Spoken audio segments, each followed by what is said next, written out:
What podcast number is this, Will? Jalemba. Jalemba.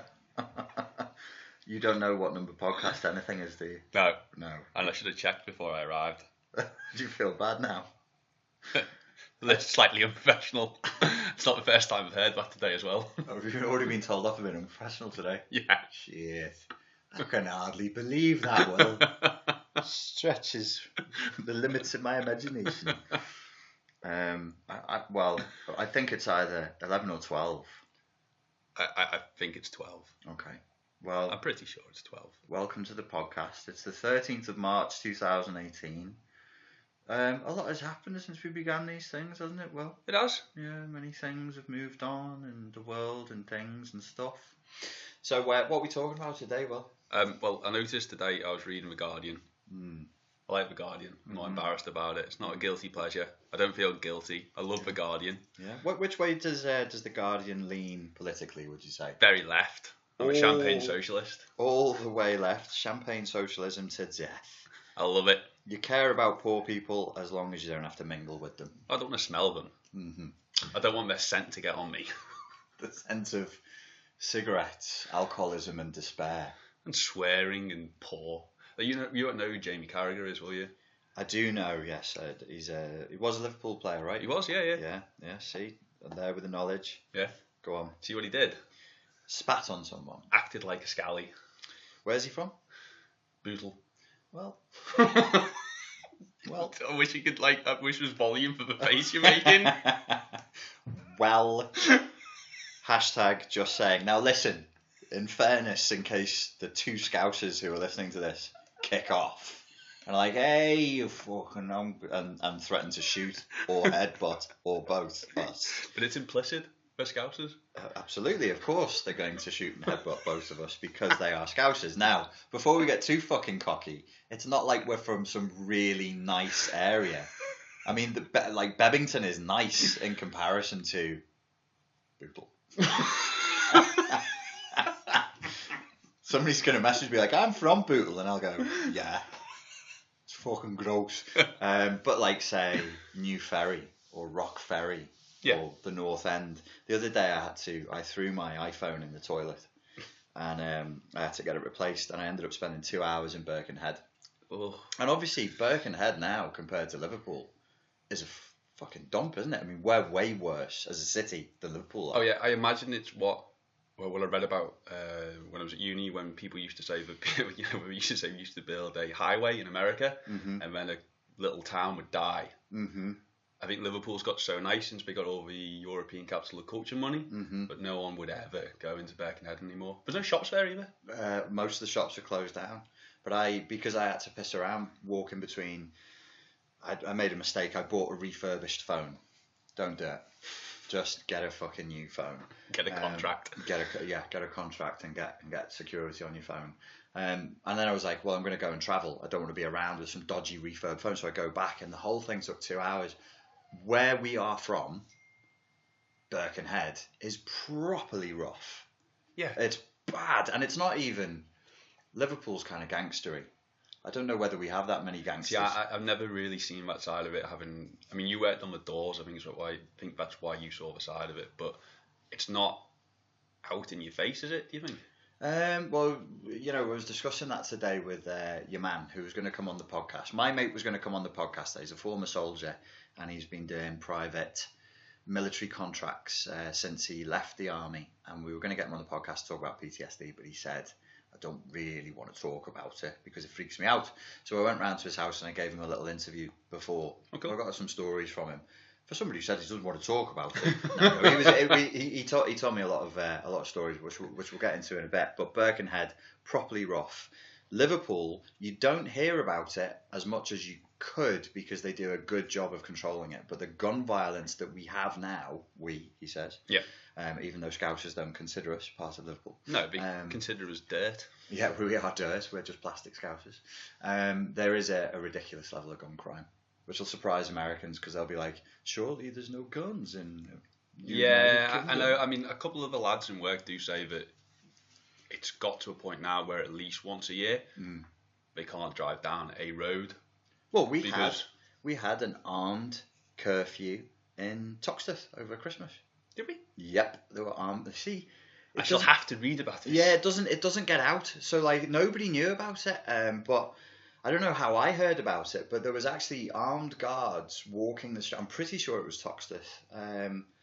You know, for a few days, and they were like, you know, they wouldn't let people walk the streets because the gun violence had gotten that bad there. So anyway, Liverpool's a shithole. Well, I'm so far removed from all of this, but I feel sitting here now like I could walk down most roads in this country, and I'm probably wrong. I wouldn't feel nervous about it. What, at night, or do you mean during the day? Or during the day? Yeah, there are some bad places here. I was going to say Birkenhead's a shithole as well. Do you know where's really bad? And I said it openly, and I felt like I had the right to, but I didn't realise the landmine I was walking on. There's Oakland in America, in California. Oakland. I haven't heard of Oakland, but then it's maybe not any of the rap songs. It's where Tupac is from. Oh, is it? Oh, yeah, right, okay. Yeah, there's a few. I think he was from New York. No, he's from Oakland, and you asked me where the Black Panthers were from in another podcast, and I went, oh, I don't know, wherever I said they were from. I think I also said New York, and they're actually from Oakland. The Black Panthers were formed. Oh, right, cool. Yeah. And that was really bad. And I posted on it to the Oakland group, the Spartan Life Coach Facebook group for Oakland. And I was like, fucking hell, this place is a shithole. Which they took really badly. You know how... They were proud of where they were from. Right?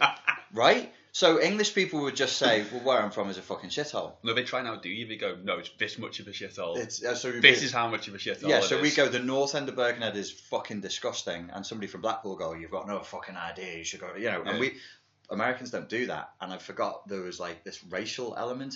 So what it was this white middle-class English guy coming to Oakland. Oakland's a predominantly black area. Okay. Saying this black area is gross.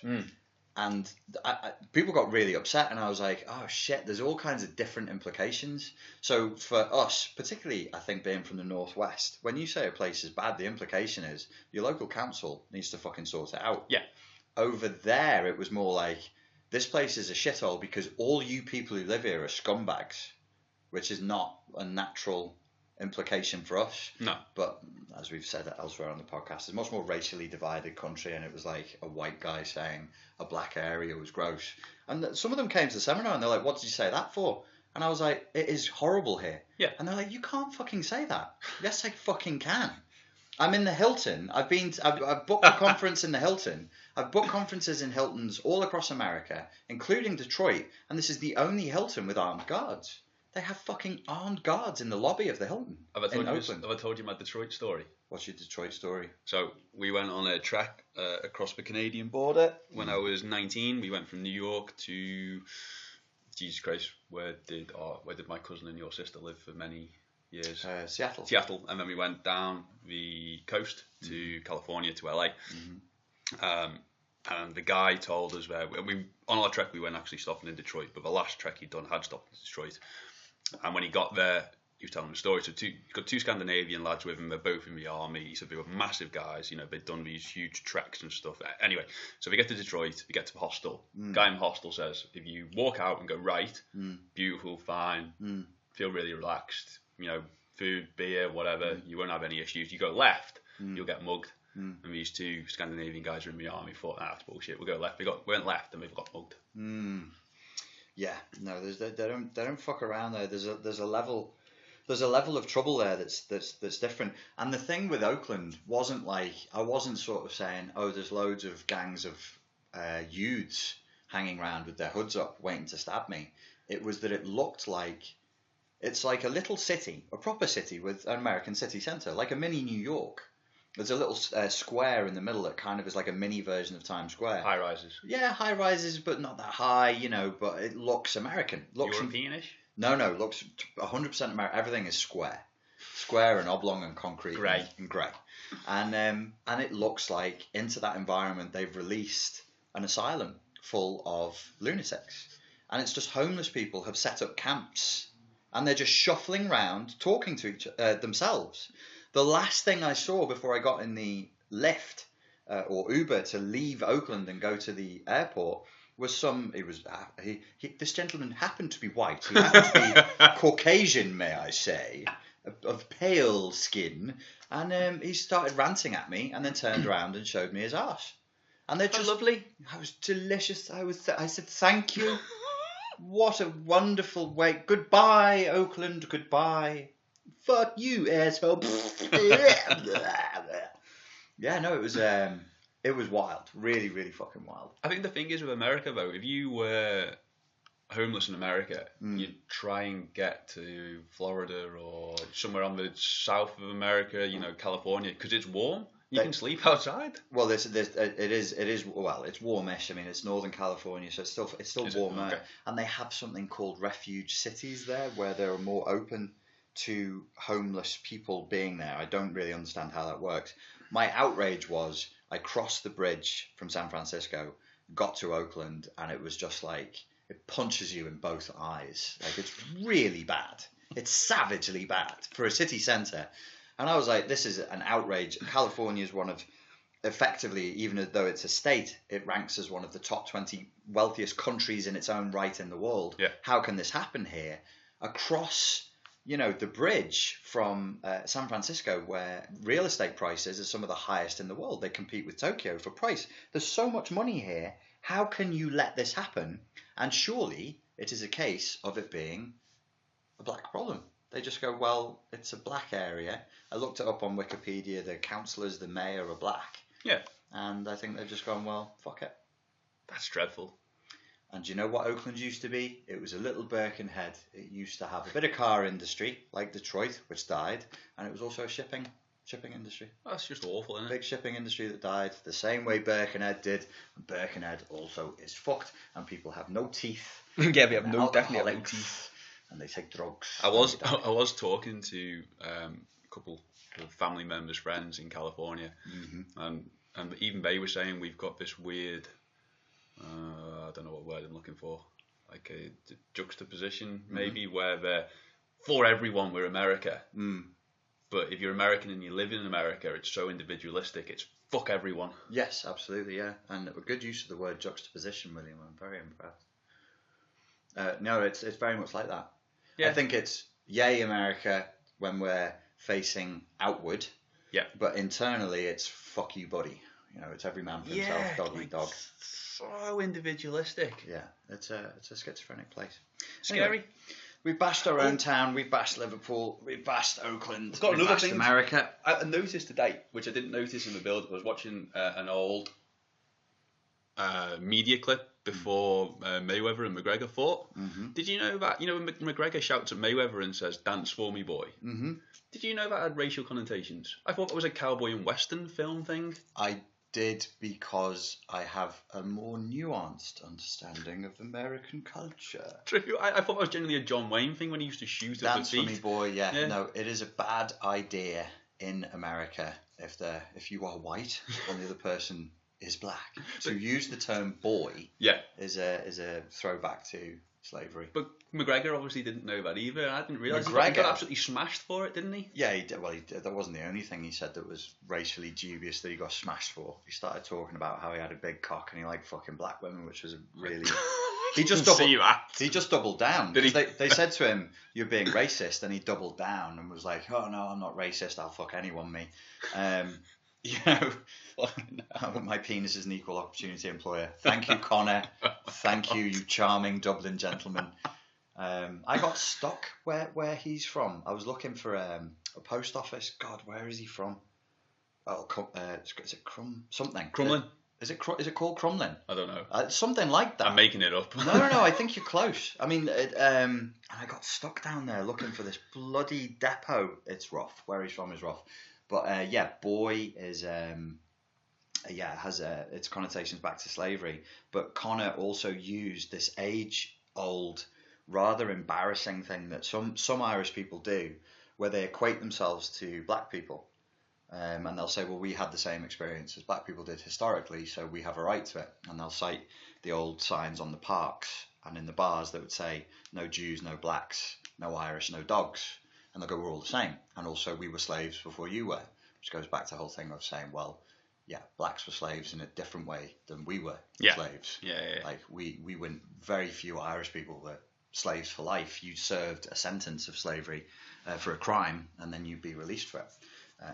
Black people were not. No, certainly not. They were raised into it and born into it and stuck there for generations. And it's really embarrassing to hear him do that. But, you know, I mean, he's not there because he's a fucking intellectual or something. He's there to smash people's faces in. I mean, I was listening to it and I was thinking, well, I didn't know that had racial connotations either. I had no idea. I genuinely thought it was a John Wayne thing when he used to get his 6-gun pistol shooter out and shoot at someone's feet and say, "Dance for me, boy." Yeah. And I think that's probably what he thought as well. Probably should do some research first. Well, I mean, and the other thing is, like, you know, there's so much referencing that he and lads like him in Liverpool and Dublin, which has a similar culture. You know, you get these white guys and they kind of want to talk black, they want to act black like Black Americans, and they want to dress like Black Americans, and they want to listen to that music, and yet they don't bother to have any kind of understanding.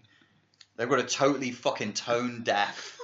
And then you get people saying, "Oh, this is cultural misappropriation," and everybody goes, "Ah, shut the fuck up." But I think if I was black, I might get I'd just be like, "Could you just tone it down? Just stop." You know, like with the lyrics and the shouting, and then you call me boy, and you think it's, you know, just shut the fuck up. Pipe down. Just pipe down just a little bit. Did you see Black Panther yet? The film? No, not yet. No, I will go to watch it. I'm not a massive fan of Marvel. No. I'm not a massive fan of comic book films, full stop. No. I liked the Chris Nolan, the first 2 Batman films. Right. Because it felt kind of not comic booky. Yeah, no, it was more like, I'm not big on the comics. I think Marvel, all of Marvel, they're a bunch of nerds. And DC are a bunch of nerds as well, which is Batman's universe, isn't it? But they did do graphic novels that were spin-offs, and they were some good dark stuff. And Christopher Nolan's films kind of had those overtones. There's one called Arkham Asylum, which is Batman and the Joker kind of trapped inside an asylum together. It's good, and it's really beautifully drawn as well. Really nice. But no, I'm not a fan. It's worth seeing, I guess, if you've got nothing else to do, but it won't make you love Marvel movies. Nah, just not. But apparently, though, so I've been told, the last Wolverine film that Hugh Jackman did is absolutely brilliant, apparently. I would watch it not thinking it's going to be absolutely brilliant, because I watched it having been told it's absolutely brilliant. It's definitely the most adult, the darkest one, but it's still a Marvel movie at the end of the day. Is it? Yeah, man. It's still, I don't know. People seem to love him, but it doesn't really tickle me all that much. What I was going to say about the Black Panther film and cultural appropriation or cultural misappropriation. It's set in Africa, and this is a fictional, futuristic African culture that the main hero comes from, and they have like infinite resources because they've obtained this special unobtainium, right? That MacGuffin sort of unobtainium thing, and that's the whole thing. So they have this. It's really uncomfortable. I put my hands. I was sat there watching it, and I crunched. I did like a crunch with the legs, and it's like an ab workout. And I was in the chair like this with my hat, because they do a pastiche of African culture, and it's Americans doing, and it's like, just because you're black doesn't mean you can't fuck this up. Yeah. Like, and they kind of did. They did. I mean, if you watch it, you'll see, like, you've got Black Americans and the actors are so uncomfortable doing African shit. Oh yeah, and their faces they're like, their faces are all locked up, and they're like, okay, just give me my 15 million. You do the thing. Now we're gonna do a quote unquote tribal dance, and I'm just going, oh god, make it stop, because they didn't have to. They didn't have to do that. And then they're doing chanting, and I'm like, is this Swahili that you're doing? Is it like, what language are you making this shit up? Because if you are, like, when does it become like, when does racist? Well, I don't know. Is that the right word? Like a parody or disrespectful? Or it's disrespectful. Like if we the old cowboy films where just white guys with a bit of makeup on are going, hi, hello, and I am known as Running Bull, and then they do Indian stuff like native, and you just go, well, what are they doing? Like, what is this referencing? Do you have to be 100% accurate? Do you need to be like, it's awkward. It's really, I sat there and there's an actor in it. I always forget his fucking name. I really love this actor. He was Ghost Dog, Way of the Samurai. He was in that film, and he's fucking up the African accent.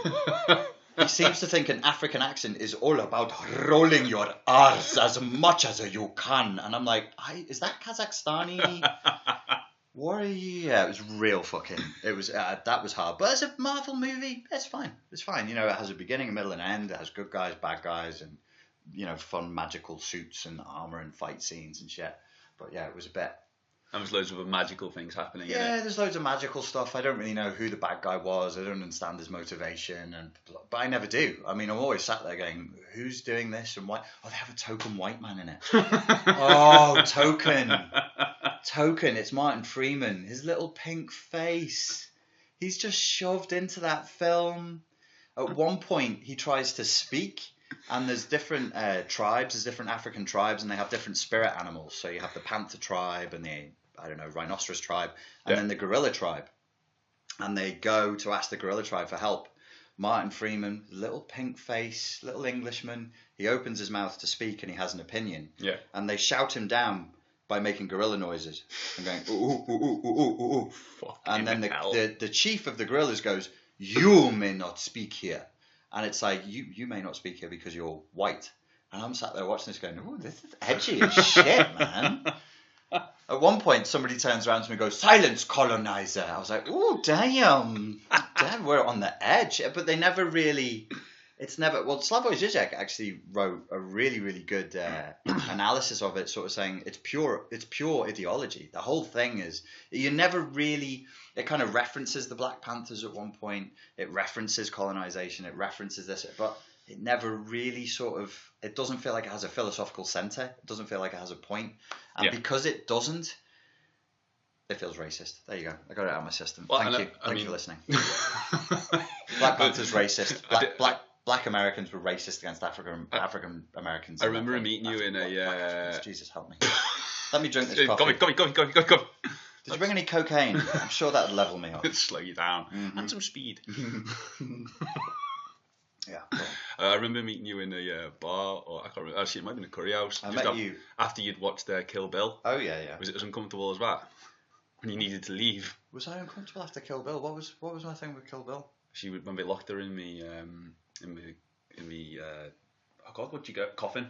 Oh fuck! Oh my god, I hated that. Yeah. I just imagine you just crawling up, and he got to the pub, and he was still crawling into the chair. That traumatized me.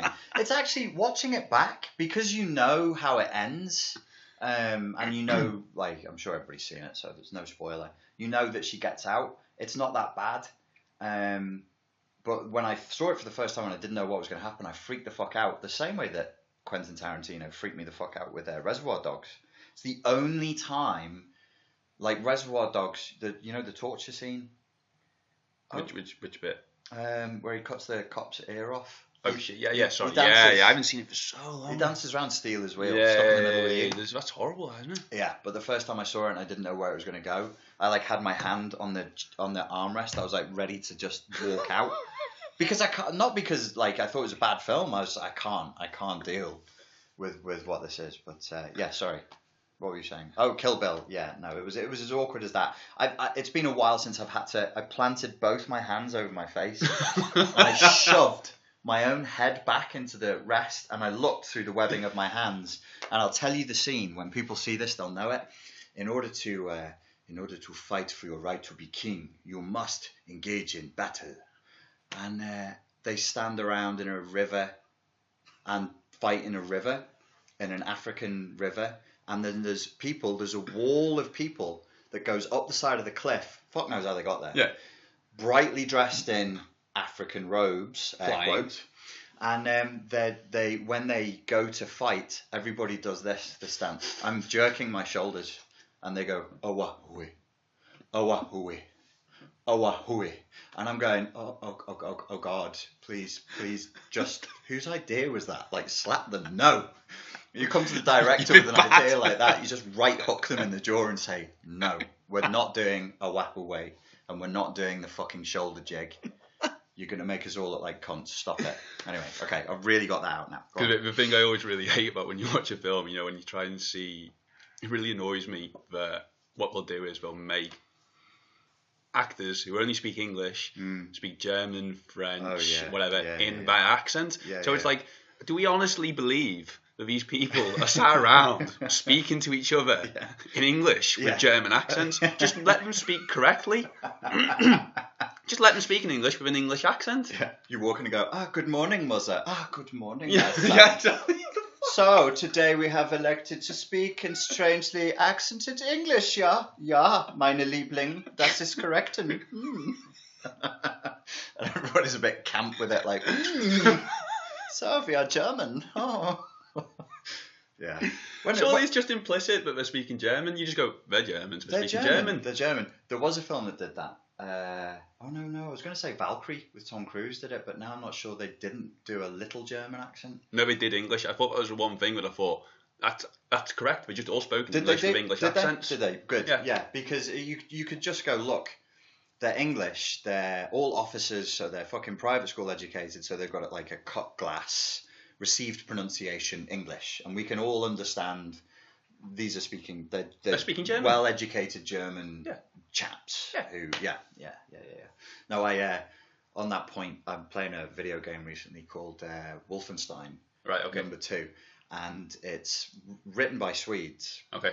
And it's all about Nazis taking over America, and you play as an American character who has to kick the Nazis out of America. And there's so much German bashing in that fucking thing. And I'm just sat there going, okay, like, yeah, we get it. Germany fucked up, and they've been sat there with a smile on their face for fucking 60 years. They've been sad about it. They've been sad. They're like, yeah, we are sorry. This was a little foolish. We can't just mock them forever. Like, the whole film is like, kill the German bastards. There's some Germans over there. Kill those fucking German bastards. And every fucking bad guy is chatting away in German. And your whole thing is to just run up behind them with hatchets and chop their heads off and blow their brains out. And it's all good because they're all German. Oh, it's fine. And and I actually saw an interview with the game's creators, the Swedes, who created it. And they're like, well, yeah, because fuck Nazis. Fuck. And it's like, dude, calm down. Jesus. There aren't any anymore. Yeah, that's Nazism is not they've all gone. They're certainly not in power. Yeah, they're not in power. There are people who claim to be Nazis. And claim to be in power. Yeah, that's not the same thing. So, yes, anyway, now, moving swiftly on. Oh, yeah, I was reading The Guardian. Yes, that's where we started. The bloody Guardian, leaning left. I always think it's when it's finally got into proper pop culture. I heard you speaking about it, or maybe I haven't heard you speaking about it, and you've just done a video on it, but they've got a nice long article about gaslighting. So I didn't read it. I thought I'll read it tomorrow. Okay. What is gaslighting? Well, gaslighting... Apparently it comes from a film that I haven't seen called Gaslight, and it features an abusive husband who's seeking to drive his wife insane. And what he does is he changes the levels of the lighting in the gas lights, it's an old film, around the house. And then she says, you've made it darker in here. And he goes, no, I haven't. So it's it's become like this reference term for ambient abuse, where you make somebody live in a false reality and slowly drive them crazy. So if to use an example of what we were just talking about, Nazis, if I just keep talking to you as though you are an ultra racist Nazi over and over and over again, and as though everything you say and every gesture you make is something that is racist and pro-Nazi, eventually you'll go mad because you're being treated as something you are not, and no matter what you say, and you're like, listen, I'm not actually, but I just keep doing it, you go crazy. So it's to reference ambient abuse, and it's one of the key tools of narcissism. The reason why, I imagine, I've not read the article on gaslighting, why it's becoming such an issue is because people are waking up to the fact that I'm sure it's going to have political overtones, that you can gaslight a population into thinking a certain way. It becomes like a mass narcissistic abuse. You can gaslight a population into responding into certain emotional responses. And that's probably what the article was about. But haven't we been talking about that for years when we're talking about media? Oh crap, I can't remember the term now. You know, we did the whole thing about video games and how we're going to make the whole generation kill people. It's called a media storm or a media. I can't remember what it's called. You can have like you can have like mass media brainwashing. You can have mass media manipulation. Gaslighting would be your, say you target a group. So let's say we're going to target the alt-right, or people who are open to alt-right views. But that's the other thing as well. I haven't quite worked out yet. Are alt-right right, or are they right of centre? Jesus, there's no point asking me political questions like that. I think they're right. right. I've got a fucking clue. They just seem to be YouTube guys. Well, they are. I mean, I think predominantly, you'd have to say that it's an internet based phenomenon, as far as I know. But it's right. It's right wing. I know it's right wing, but even Peterson's come out and gone, don't put me in with them. No, he said he's liberal. He says, politically speaking, he's liberal because he's an adult. Stop it, William. Don't make me play devil's advocate and defend the right. Yeah, see how you do me. So now I have to be on the right. No, yeah, he said he's liberal and that he doesn't want to be dobbed in with the alt right.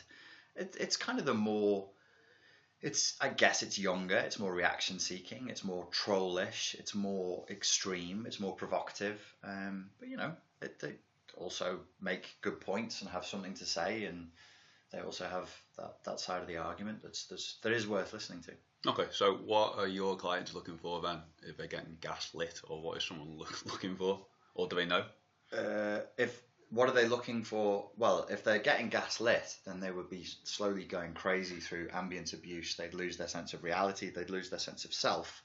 So what they would be looking for from me would be to be given their sense of self and their sense of reality back. I guess that's probably a better way of describing what gaslighting actually does, is it steals people's sense of reality from them. So if you were going to gaslit a group, say for example the alt-right, you would project information and project reality to them in such a way that made them doubt what was real and what wasn't, and what they stood for and what they didn't. And probably throughout history, smarter people than you and I have probably actually disbanded political opposition by doing exactly that. Yeah, I mean, I think we were having a conversation, or maybe it wasn't me, maybe I was listening to it, that Trump, is he actually intelligent? He's actually got North Korea around the table with South Korea, or is it just all by accident? I took down by accident. The video that I did was said Trump is a narcissistic psychopath. I took it down because about 2 months ago I was watching an interview with him, and I was watching it and I was like, there's something going on here that I know that I definitely don't know what the fuck is going on. And because I don't know what the fuck is going on, there's fuckery afoot. There's tomfoolery going on, but I don't understand it. I was like, I'm not going to comment on this anymore. I'm not going to say anything about Trump anymore because I don't know what's happening. I only know that what I'm being presented with is not true. So what I'd say to anybody, and I'll never be a Trump defender because how can you defend him? But if you look at the Trump of the TV show, you're fired. I've never seen it. What's it called? You're fired. It's the same as Alan Sugar. Which is called The Apprentice? Yes. Okay.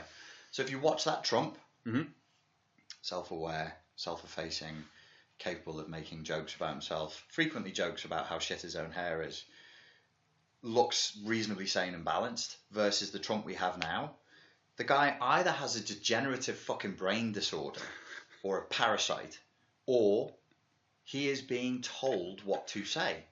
Now, he's an old man, old and not massively old, but he's an elderly chap, not looking in particularly good health. It's possible that there's something going on at the level of his fucking brain. But I think there's probably more historical precedent and more evidence to suggest that he is being told to play a game, and if anybody's going to play ball, it's going to be Trump. He'll play the game that he's being told to play if it benefits him and it benefits his family and it benefits his agenda. Yeah.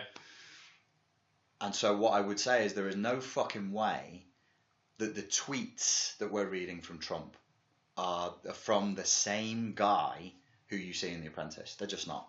They're not. You know where he has like tweets that say, the thing is you guys need to understand that I'm, like really, really smart. That person's either taking the piss or it's written for him. It's not him. So I was just like, okay, I don't know what this is. I'm pulling back from it. I don't know whether this is some fucking, like, is Trump dead and this is a computer simulation I'm watching? What the fuck is going on right now? This is not real. This is not really real. And so I was discussing that with your man, our military friend today, and he says he 100% believes that it's sort of being architected, being designed behind the scenes, and that this thing with North and South Korea was a very carefully orchestrated, was the word I was looking for, was a very carefully orchestrated outcome, and that they rather than he, like plural rather than singular, got to that outcome through a very carefully measured strategy, which was, fuck you, we're not scared of you, do as you're told, or somebody's going to get fucking bombed. And then, 6 So weeks... they never believed the bomber would actually do it because he was so left. They get Trump in and they go, oh shit, this guy's unhinged, he might actually do it. I mean, I guess so. That's the top level, most straightforward answer that there is. I know that there are things we don't know. There are known unknowns here. Yeah, sure. To paraphrase Zizek, paraphrasing Rumsfeld, there are so many things that we know we do not know here. So I don't know the whole Asia thing is such a finely balanced ecosystem. Yeah. And North Korea was such an important part of that. We just don't know what deals are going on behind the scenes. But yes, at one level you could say they clearly weren't scared of Obama. There was a lot of chest beating going on. But they clearly think that Trump might actually be a lunatic enough to push the button. Maybe that's the strategy. Maybe. But because I know that I don't know, I'm just like, I'm not going to say anything else about this. Because I don't know. And also, you look at the stuff that's actually happening inside of America, bringing industry back, bringing jobs to Americans, maybe it's time to just take a sit back and just watch and just go, okay, how's this actually playing out? The statesmanship is terrible, but nobody argues it's good. Nobody's saying Trump's a great statesman. No, but what I can't quite grasp either, maybe it's because I'm not American, but to me, that internalization, that what's the word? When you look after your own country, that's a real communist left-wing philosophy. I couldn't really argue one way or the other with that because I don't have enough of a grounding in politics to say. You mean, God, what is it called? Is it called exceptionalism? I can't remember. See, there you go. Neither of us could probably really talk cogently about it, but I think it's called exceptionalism, and I think it's kind of nationalism, bringing everything back home and away from globalism. Yeah. So is that necessarily a bad thing?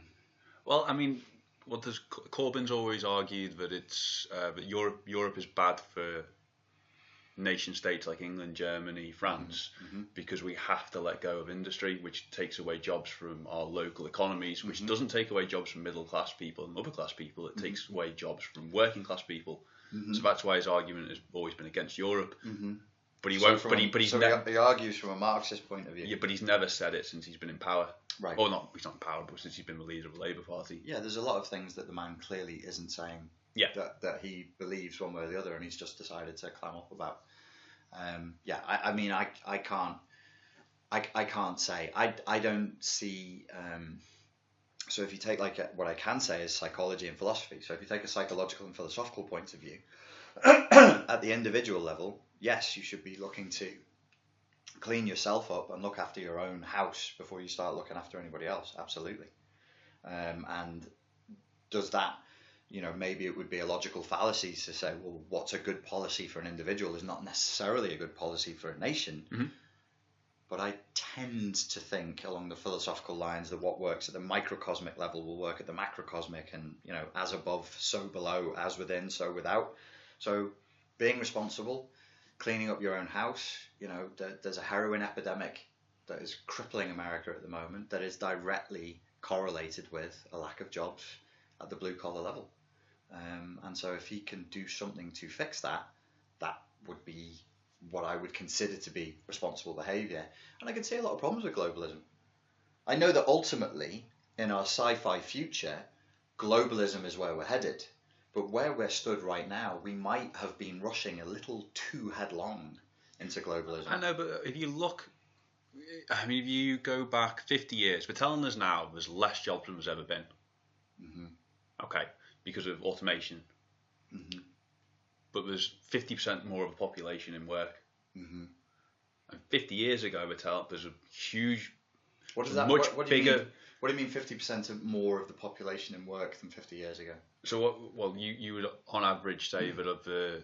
Do you mean per capita? Because there's a lot more humans alive now than there was 50 years ago. Yeah, so per capita, yeah. Okay. Of course. So okay. I think the thing. I didn't know that. Are we way more employed now than 50 years ago? Yeah, there's well more people employed.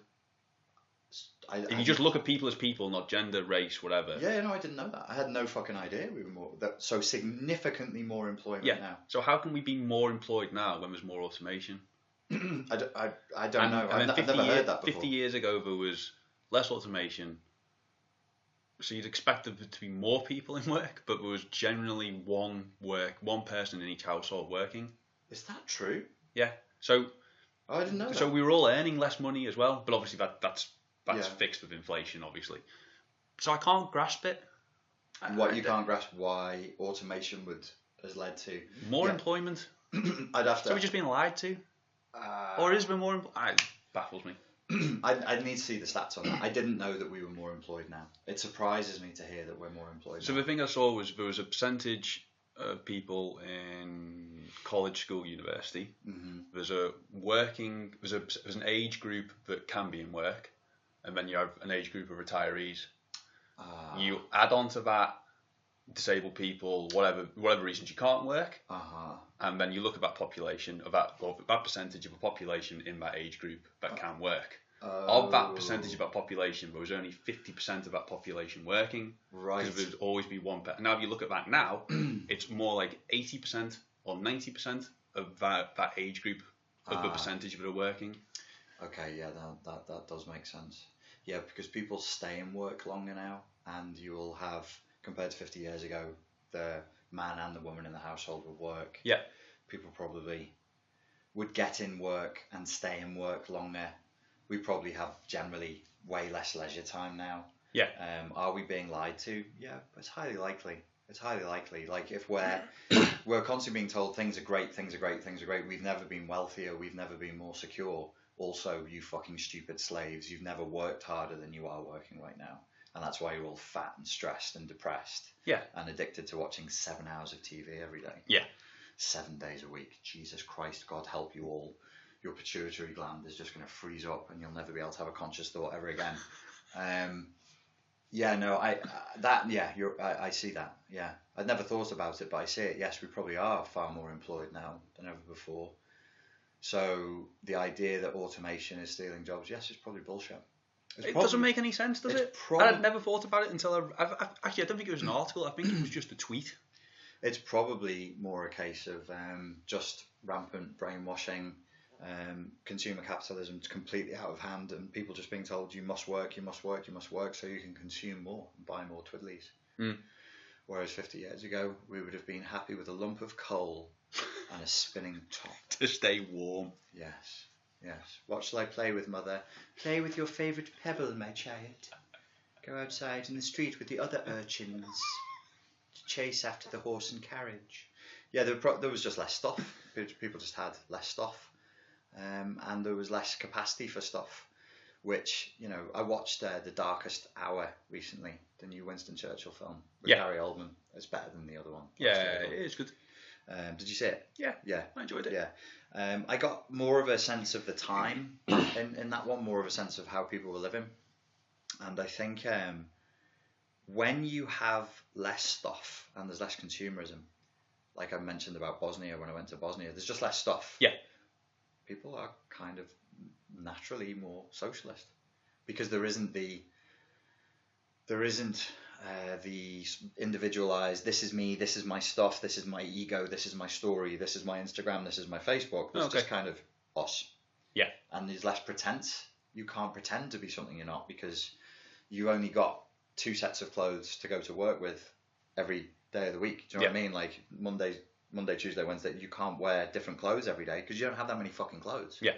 Like our grandparents, they wouldn't have had like cupboards, wardrobes full of clothes made by slave 8-year-olds who are blind in India. Yeah, Grandpa had 2 suits and a pair of grey slacks and 6 shirts, I remember him That's telling me. all I bloody need!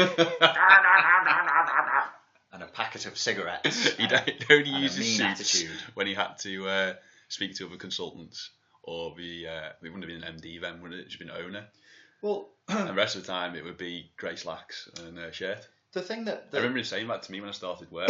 Doing this, and I was thinking, that's not what happens now. Yeah, nobody does that anymore. They successfully conveyed that in the darkest hour. You know, even somebody like Winston Churchill, a wealthy, educated man, there was just less stuff. He had like a stick and a hat and a pipe or a cigar. Or, you know what I mean? Yeah. You were shown rooms with nothing in them. Yeah. And in a nice place. Like even they made 10 Downing Street look just kind of like it's a place where people go to do politics. It's not a fucking hotel. Yeah. It's just a route. It's a house. And all of that has changed. All of that now, the expectation is so absurdly fucking high. And that is a byproduct of brainwashing through consumer capitalism. You know what I always like looking at those, when someone's trying to portray older films, I like it the couches face each other. Right. Yeah. Yeah. Because what are we going to do? Well, we're going to talk. Yeah. Because we might have the radio on if we're really fancy, but you wouldn't have it on for more than an hour. No. And if they weren't talking, they would sing or they would play instruments. Yeah. Which I just think people's brains must have functioned in a very, very different way in that kind of environment compared to the zombification that we're looking at right now. So that's a really interesting point that we're more employed now, and it means that this whole thing of automation, yeah, you're right, it's probably bullshit. Yeah, because what they were telling everyone in the 50s, weren't they, was in 50 years, there'll be none of you in work. Yeah. Yes. And they were still intelligent people, so they had the same IQ as everyone has now. Mm-hmm. So they weren't stupid. And that was what their futurologists were telling them then. Yeah, nobody will work anymore. Yeah. Yeah, I think there's a lot of bullshitting that goes on. Somebody posted on Facebook the other day a video of the 1960s, and they were asking school children, you know, what do you think about computers and robots? And they were like, oh, they're going to have special courts by robot judges to try robot criminals, and the computers will tell us what we're doing, and you know, and like computers in the 1960s were things with tape running through them. You know, they had belts. Yeah, they had belts, and there's sort of like, I'm looking at it going, why the fuck did you think that those things would? Why did you think that? Why did you imagine? You know, but we have discussed this here before, and the example I always give for the counter to this idea of just endless technological progress is machine guns and airplanes. They have not fucking changed since the 1930s. They haven't. There's no advancement in machine guns. There's no advancement in airplanes. And people say, yeah, there are. The fucking wing does that. It's like, yeah, but it's basically exactly the same fucking thing. Yeah. They're not. We're not firing laser guns, and when you get on an airplane, as the loss of Flight 370 showed us, the predominant mode of communication and knowing where that plane is radio. So, you know, I don't know. The idea that we're all going to be replaced by robots, maybe it's a little bit too soon to be saying that kind of thing. So back to gaslighting. Yes. What's your clients? What are they going to do if they're getting gaslit? Eventually they will crack and they'll kill the person gaslighting, depending on what their traumatic response is. You know, they could go completely. They can get very physically sick, and they can go completely insane. They could actually engage in acts of criminal violence ultimately, because you know you're not designed to tolerate that level of stress. You can tolerate all kinds of pain. Humans are very adaptable, and we can tolerate all kinds of stress. But when you're damaging somebody's sense of reality and orientation and their self-image, the tolerance for that is extremely low. Because what they found now is, I was reading an article the other day. Do you know who Gary Speed is? Gary Speed. No. He's an ex-Premiership footballer, Wales manager. Mm-hmm. He hung himself 3 years ago. All right. And there's been another, I think, between 8 and 10 professionals. Mm-hmm. We were all in the same junior sort of league as each other. Okay. And there's a guy now called Barry Bennell. Mm-hmm. I think it's Barry Bennell, who's being tried for he's a paedophile. Right. And the stuff coming out now, what we're saying is that these kids would have done anything to be footballers, mm-hmm. and they were constantly being groomed and told everything is correct. Is that the same sort of thing as this gaslighting? Well, it's abuse, and abuse is abuse, and eventually, the CPTSD, the complex traumatic response to inescapable abuse, is that the system just starts to break down, and alcoholism, drug use, strange addictive sexual behaviors or gambling will be the end result, all in the human entity's effort to escape the intolerable pain of existence. So it's similar to that regard, and probably there will be elements of gaslighting in the sexual abuse of children. So gaslighting and the sexual abuse of children will be the children being told, this is love, I'm doing this because I love you, or I'm doing this because you're bad, I'm doing this to punish you. All of which is a twisting of reality. The abuser's not saying, I'm a fucking nutter, and I'm evil, and this is why this is happening to you. Because if they did, the traumatic response wouldn't be as bad. Mm-hmm. So what makes the traumatic response so... I refer to it as like kind of psychological and emotional aids, where the system attacks itself, because you're never given the permission to say, something dreadful happened to me by an awful person. Mm-hmm. There's a release in that. It's still awful, but at least you can go, well, it's not my fault. It's not something I did. When there's gaslighting there, there's always going to be a level of doubt. I know it sounds irrational, but in the victim's mind, that it's not something that they did. There's not something that they brought upon themselves somehow. It's quite common for the victims of childhood sexual abuse to blame themselves. So that's where the gaslighting element comes in and makes it so much worse. What's the term when someone goes from manslaughter to murder? It's premeditated. So are all these narcissistic abusers, gaslighters, are they all premeditated? Or have these guys learnt it from family, or women learnt it from family, and they're just behaving how they see normal is? It's a really good question. It kind of bridges some philosophy and some psychology. There is a naivety to the question, which is the presupposition that we make a conscious choice. So you go, well, are they doing it consciously? And the implicit presupposition is because that's what humans do. We do things consciously. Well, in reality, we don't really. We just kind of bumble along. Some things are conscious, some things are not. If I were to say here on this podcast in a public forum, knowing that I'm being listened to by the victims of narcissistic abuse, no, they're not doing it consciously, then there is a possibility that the victims of narcissistic abuse will say, oh, so my abuser doesn't know what they're doing. Oh, so they're savable. They're just a broken child and they need more love. They need more of me to give to them so that they get better again. And so I can't. Is that just those people they call themselves enablers, right?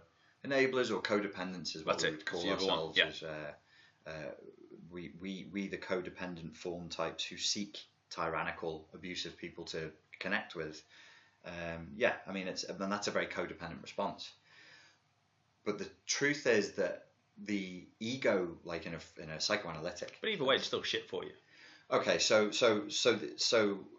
the way that you could like reframe this philosophically, and I got this from a YouTuber called Stefan Molyneux, is if you are chased through the woods by a tiger who's hungry, who catches you and kills you and eats you, versus if you're chased through the woods by a psychopathic killer with a gun who catches you and shoots you to death. One's doing it consciously because he's evil, the other one's doing it because he's an animal and he's hungry, or she's an animal and she's hungry. why should I presume the serial killer was a man? Perhaps it's a woman. She's just a nutter and she wants to see you dead. The end result to the victim is the same. Yeah. You're just as fucked. You're just as dead. And this is something that it's quite a nuanced point, and it's hard to convey to people. Somebody can deliver narcissistic abuse to you without having a full-blown personality disorder. They might just be a bit of a prick. Yeah. And ultimately, it doesn't matter, because for you meaning like one who is a codependent, say if you were in an emotionally abusive relationship, I would say to you, it doesn't matter what the other person is going through and what they're experiencing that makes them do this to you. The only thing that matters is that it is being done to you. Stop trying to fix that person's problem. It's not your job to fix that person's problem. Save yourself. Mm-hmm. Just look after yourself and walk away. And this is my job. My daily bread is to say to people, like, fix yourself and walk away, fix yourself and walk away. That's every video I release is like, that's what I'm implying. You got to walk away first before you can fix.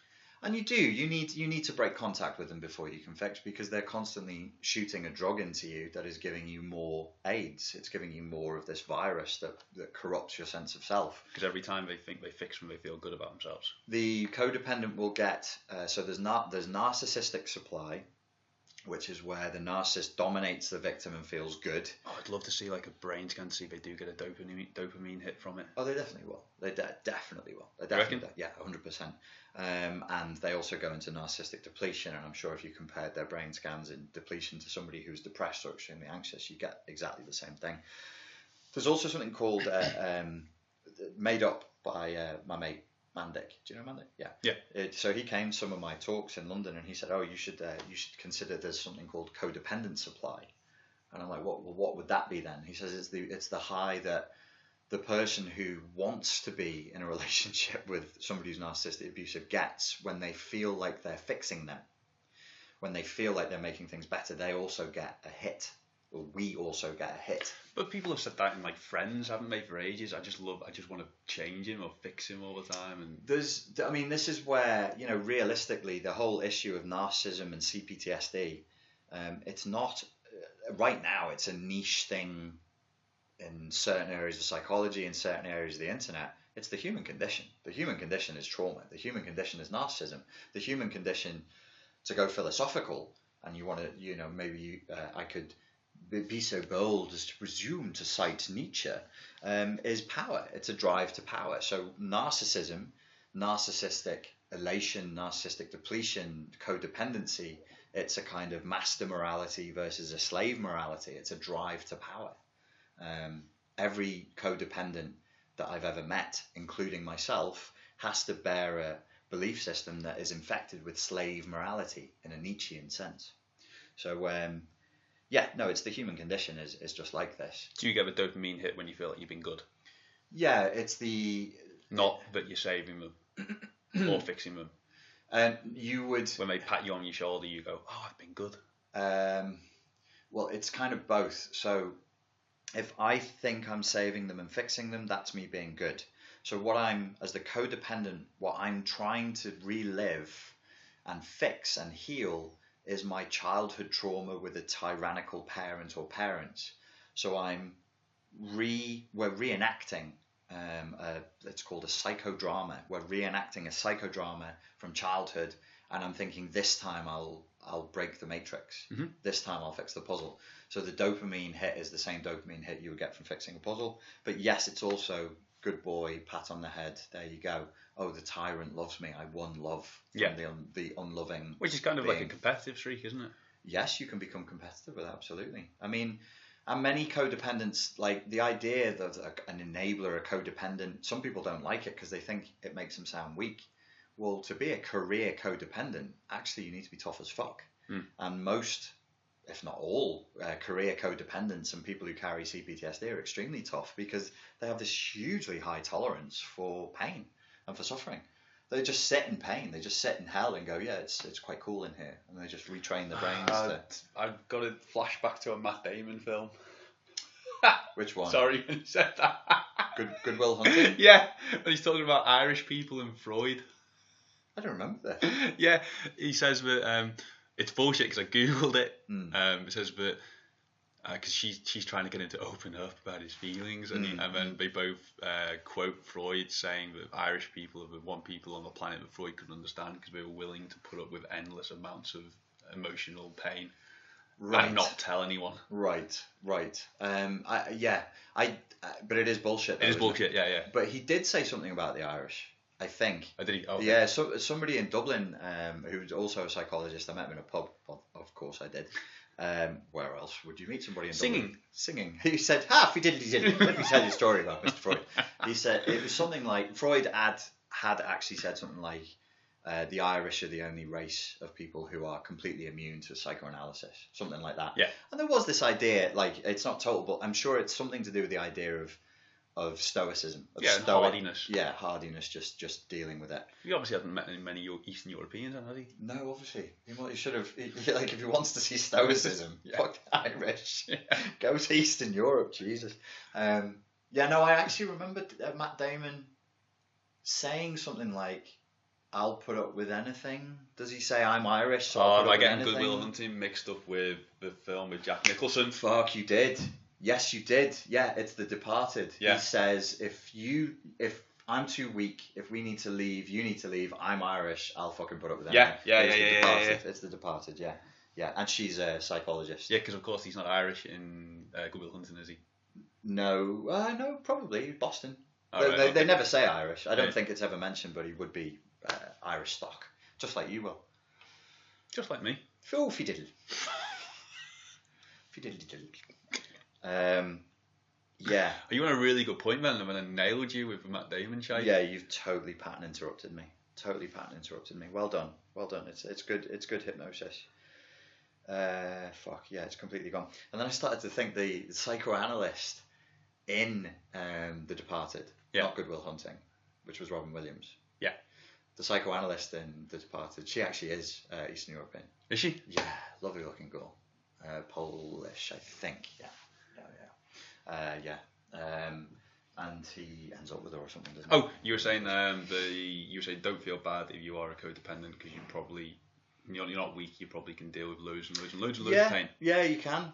I mean, you kind of have to. You're a lion tamer. You're a monster tamer, and that's become your whole self-identity, which is where, then I tried on the channel to talk about Nietzsche and slave morality, and some people got really upset about it because they thought I was calling them slaves, and I'm like, well, you'd have to understand Nietzsche first, and it's not like nobody sat there going, oh, Nietzsche's really easygoing. Isn't trying to understand Nietzsche like trying to understand Lacan? There's like 10 people in the world that can. No, Nietzsche is much fucking more. Like, you would need, it's kind of like Zizek sort of level. You read a paragraph, you got to, if you're thick like I am, you got to read it like 4 or 5 times. Yeah. Take a few notes. The last time I did it, I actually had cliff notes. I actually had like a student's analysis book in one hand and the original text in the other, and that was that's how I managed to get some sort of a handle. The student's book had pictures in it as well, which really helped me. Yeah, it's lovely. It's good. It's best for me. Lacan. That's just gibberish.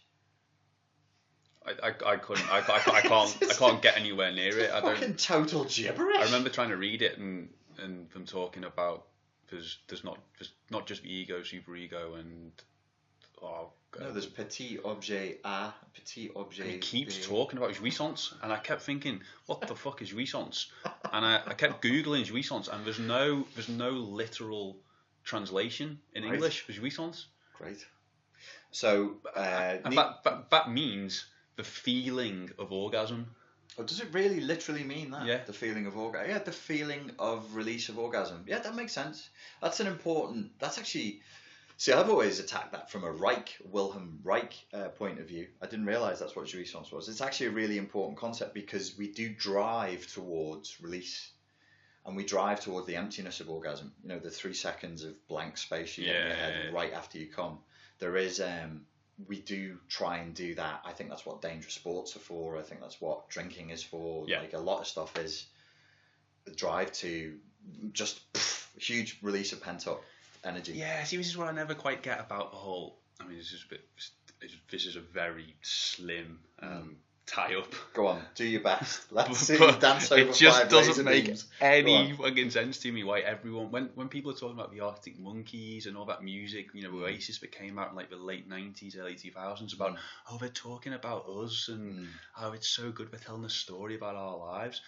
Fuck that. I want to listen to Zeppelin and fucking AC/DC talk about women, alcohol, and fucking drugs. It's escapism. It's not going, he went down the shops and started to steal alcohol as well when he was 16. I don't give a fuck. No, there is it's a strange tenuous. I see where you're going with that. I do see where you're going with that. There's a gear shift, I think, at that time. And it would need somebody more intelligent than me to figure out what the fuck it was about, because there was the whole Blur thing as well, and it was the same thing. It was like, let's talk about being us. Well, actually, Blur had an album that was just called Park Life. It did. Let's be English and drink semi-skim milk out of a carton and go and meet our mates in the park and smoke salt-cut cigarettes. And it was like, oh right, okay. Where's the escapism? Where's the fun? I wanted 9 Inch Nails and Marilyn Manson, but it was good. I mean, I do appreciate Oasis and Blur. The music from that time, I think, was all right. But yes. So we strive for release.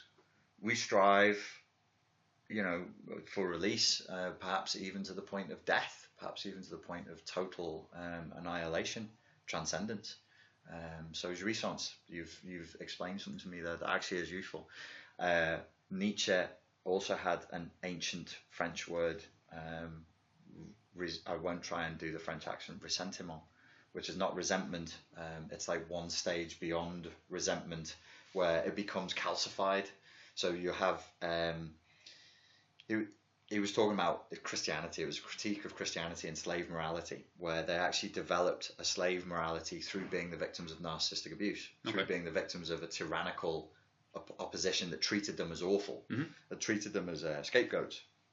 They were Jews, and they were treated as the Jewish scapegoat. And in order to escape the inescapable, they reframed their own reality. But the thing that motivated them to do it was this thing, ressentiment, which is like one level. It's like resentment, and then one level beyond resentment to something else, where they were like, well, yes, you have all the power, and we are weak, but the meek shall inherit the earth. The weak are the righteous, those who serve, those who die, the sacrificial lambs, the Lamb of God, the goats. These ideas. It's we're the ones who are winning. And even as you kill us, we win even more. Nietzsche found that offensive. He was like, that's a really bloodless, anemic, unmanly point of view. He was like, I hate that. I absolutely hate that. But wouldn't that just be revenge? Well, no. From his point of view, revenge would be take up arms and kill your oppressors. Oh, okay. So he had in his. So it's in between revenge and. It's not. It's the vengeance of the weak. It's the vengeance of resentment. It's the vengeance of, I'm going to take revenge on you without actually lifting a finger, without any risk, by just reframing the power dynamic, so that even as you stand on me, the more you stand on me, the more powerful I become. Which is the whole of Christianity. When really. Zizek talks about Gandhi, he's the most violent man ever. Yes. What a naughty man Mr. Zizek is. I love Zizek. He actually went one step further. He said Gandhi is more violent than Hitler, which was, I'm just like, brilliant. Seriously, if you had a mate saying that, you just quietly just shuffle away from them. Like, yes, we know what you mean, Slavoj, but for fuck's sake, dude. No, really. I mean this quite naively. The problem with Hitler is he was not violent enough. This is me backing away, Mr. Zizek. I want nothing to do with you and your lunacy right now. I love where he calls me bullshit and everything. Yeah.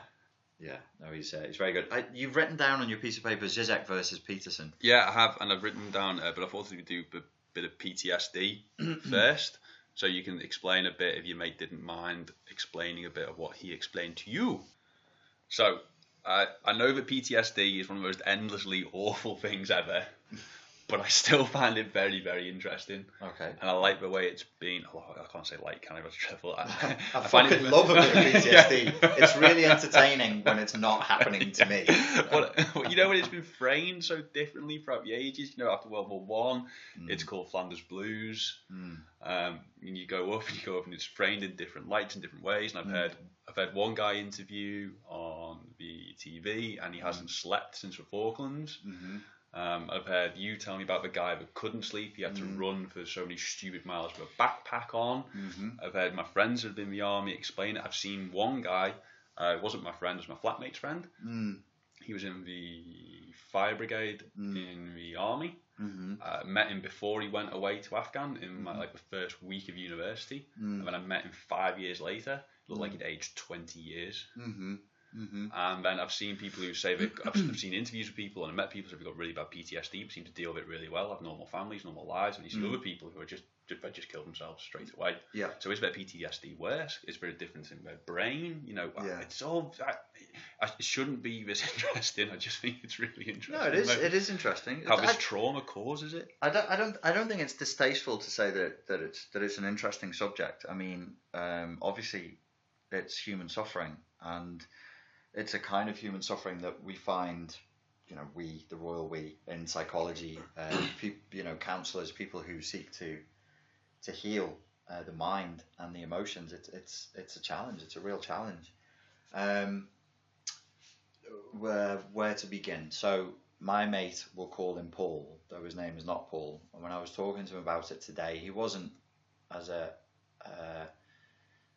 talking about his emotional states very much, which obviously, if you're going to work with somebody who's ex-special forces, it's going to take a good bit of training to get them to the point where they're going to discuss emotional states with you, but it is possible. Especially if they're English. Especially if they're English. What's an emotion? Weakness. So, do you remember how daft you were when you were 21? Oh, I was so fucking stupid. I prefer not to remember. I was daft when I was 21. I was a young 21. I was a daft lad. Well, when he was 21, they sent him to Bosnia and they sent him to Banja Luka. And one of his first jobs was working in at a dam in Banja Luka. And they would go to the water dam every day in the morning. And their job, he was in charge of a platoon of lads. And their job was to fish the bodies out of the dam, because the bodies were clogging the dam from where they've been doing the ethnic cleansing. And so his first contact with death was men, women, children, the old, the infirm, with bullet wounds up their back and in their skulls, pulling their corpses out with him and a bunch of other kids. I mean, we're talking like lads who've just, student age lads, young and daft. Skinny, daft little things, pulling corpses out of a dam. You can join the army at 16, so you can be a 5-year-long soldier and be 21 and be doing that. And then his next experience that he remembers from that, we talked about going back to Bosnia actually, and maybe just driving around and having a look at these places. Does he black out in like a history, like a timeline of his life? He struggles to remember things. He struggles to remember exactly what the timeline is. And but he's got. If we're not talking psychologically, if we're talking maybe from physiologically, is that his brain just trying to help him? Maybe. I don't know that. Unfortunately, I don't know that the human system, the endocrinal system, the hormonal system, the brain, consciousness, I don't think it's all evolved to quote unquote help. It's evolved to survive, and we have evolved in a way that is sloppy and non-linear, that is messy. There are parts of us that don't work very well, and PTSD points to that. Like, that's not, if you're going to have a response to a trauma that occurred 20 years ago that might make you kill yourself today, or even that might make you fall out with your partner and leave your wife and leave your kids and ruin your own life, that's not a good, helpful response. No. So is it because the human system is trying to help?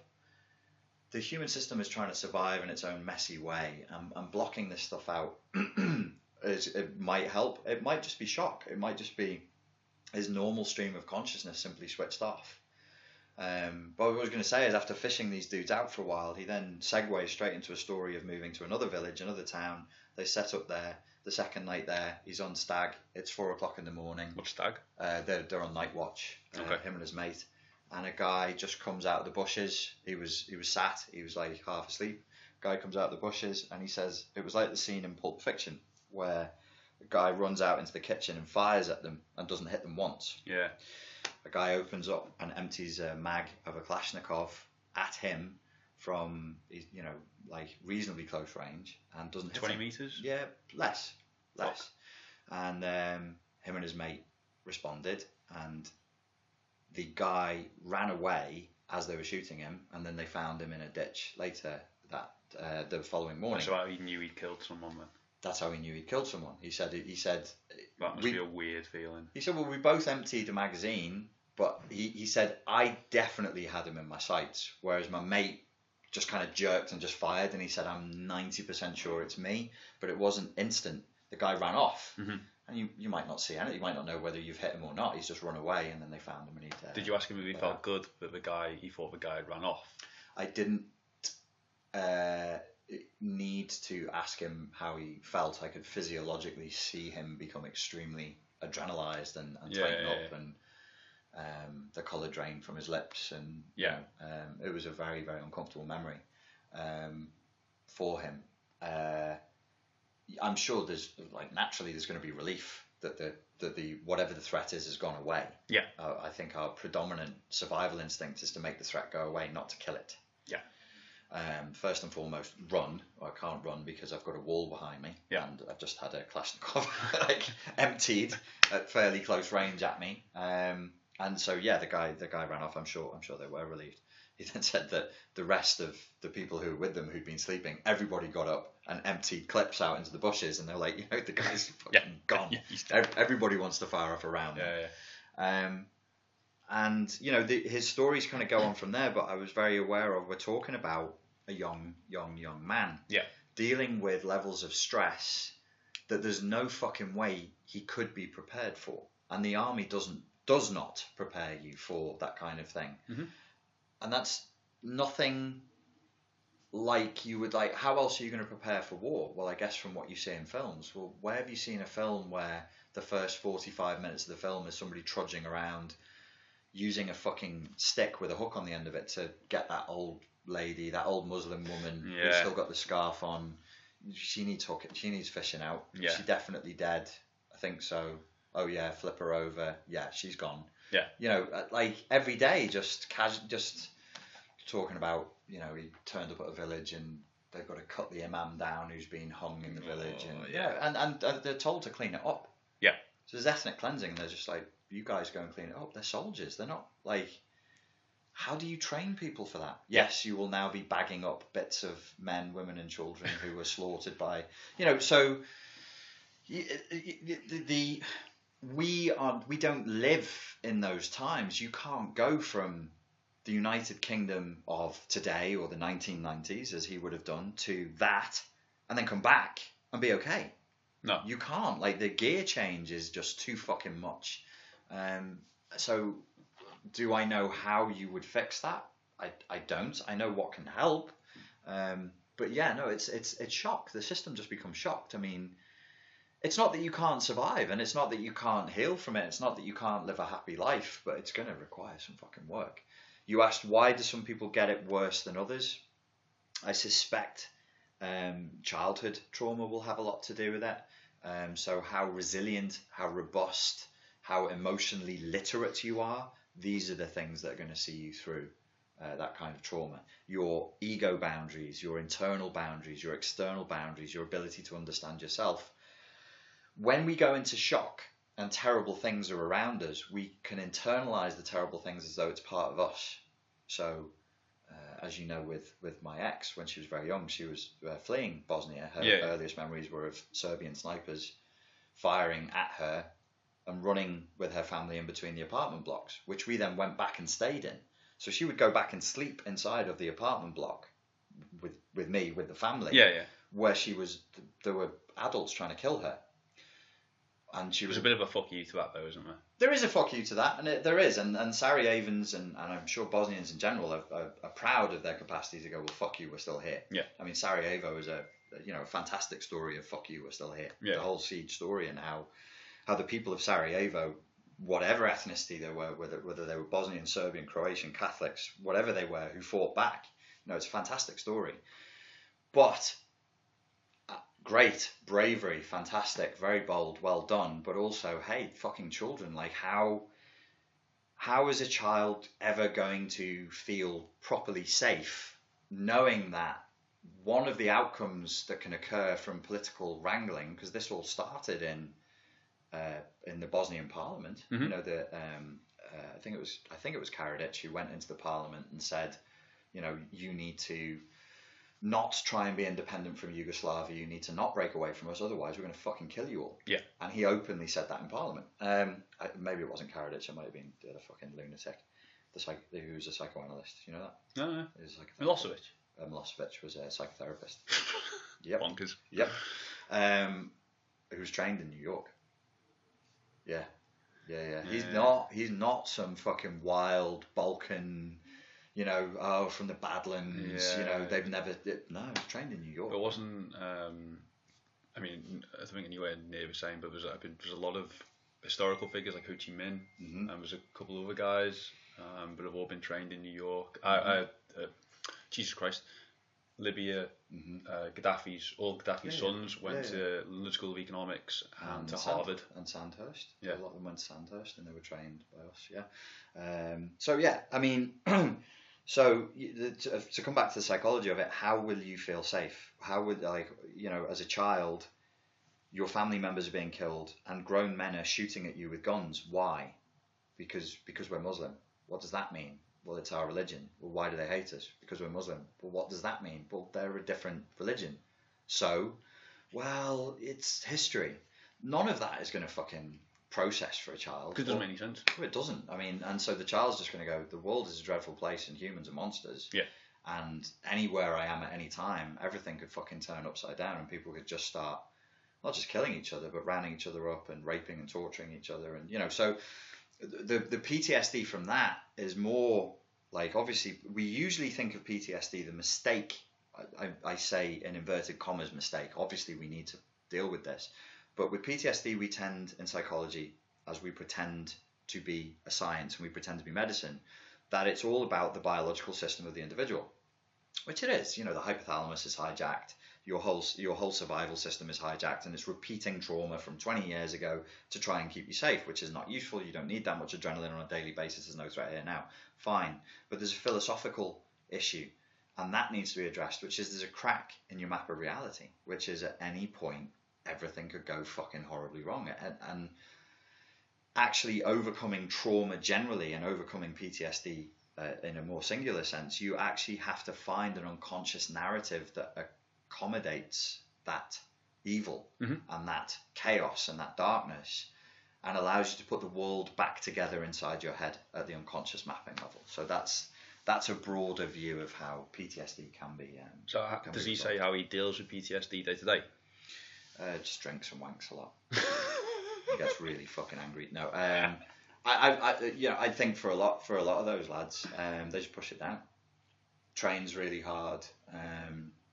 They do all the name and addictive behaviour. They do it, like porn, gambling, prostitutes, fighting, going back into the field, trying to find the most dangerous contract you can, and going back to Afghanistan, going back to Africa now, wherever the most dangerous contracts are. I mean, how would one deal with that? Do you know what I mean? It's like, how do you...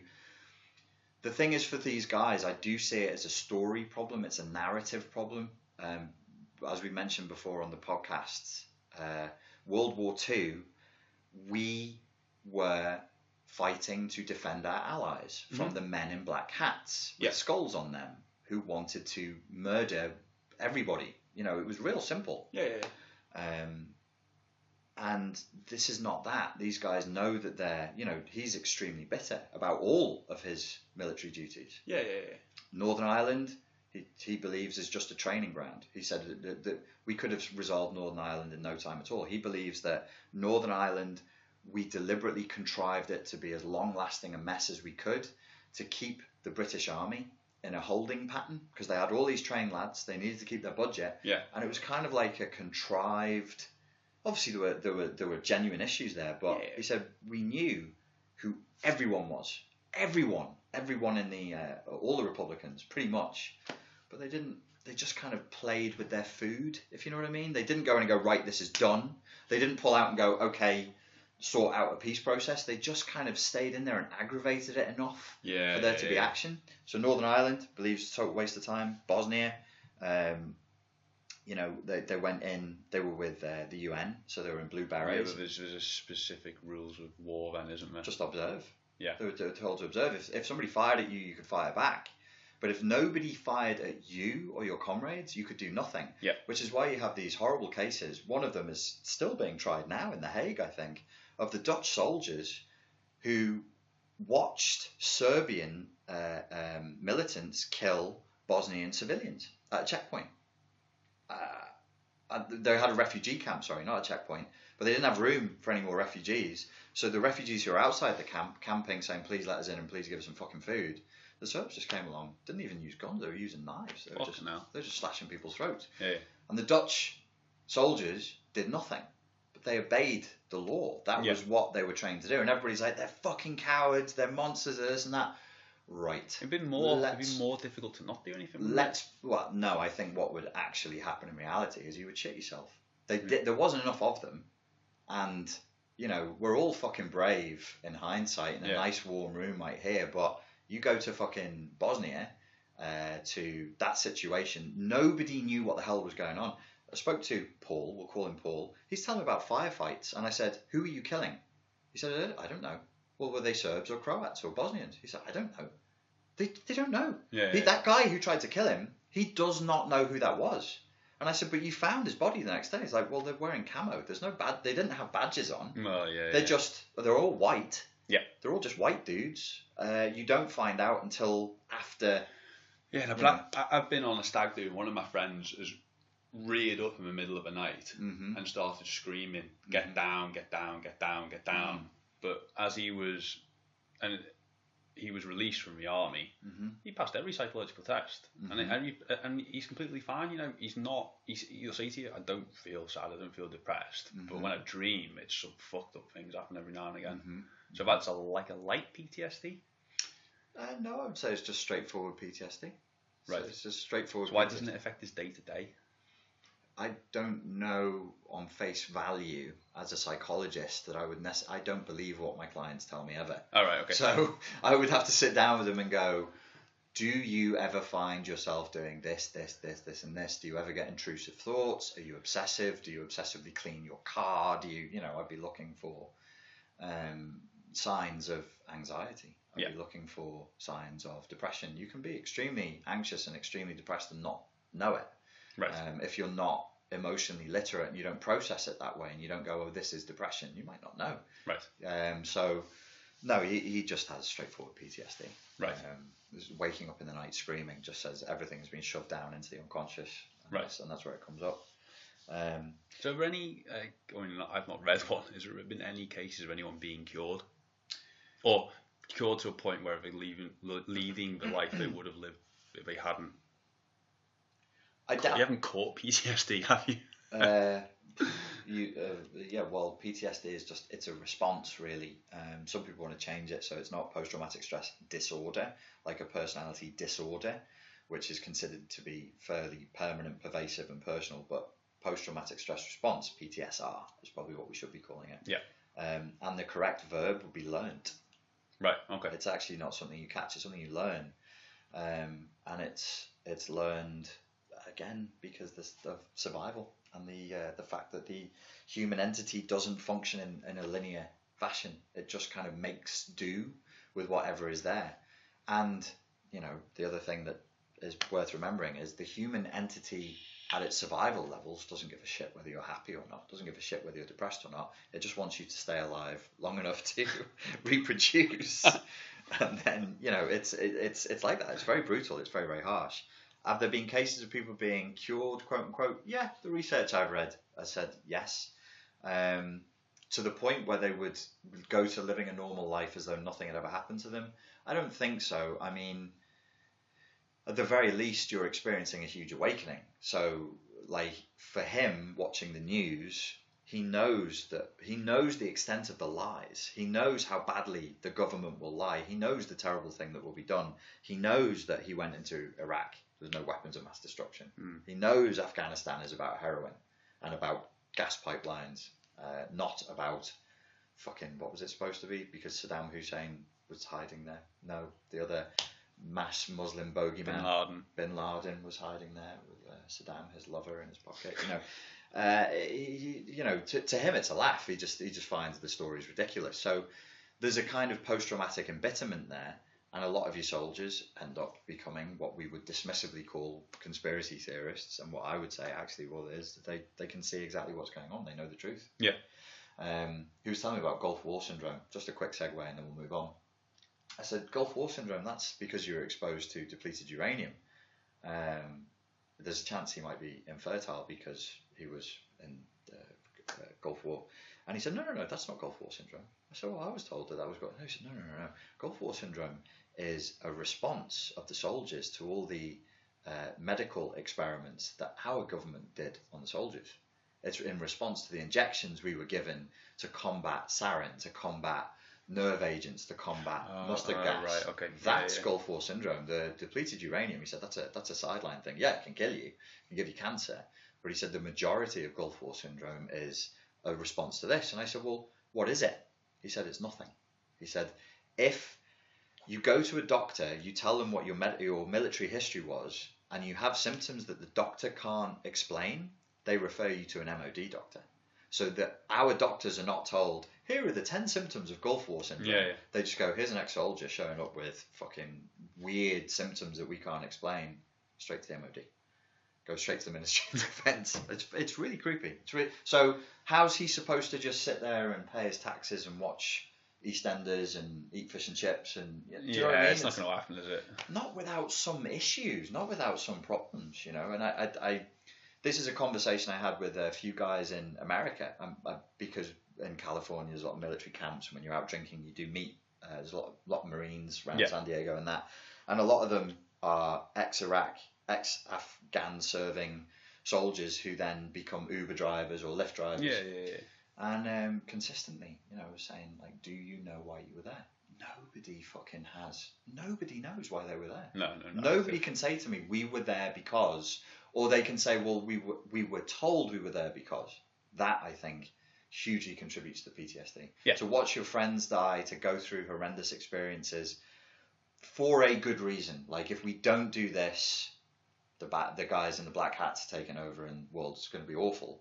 That's one thing. To go, we're doing this because we don't know. Maybe it's for the military-industrial complex. Maybe it's to make some dudes who are already rich even fucking richer. Mm-hmm. That's going to hurt. That's going to suck. Yeah. Let's move on.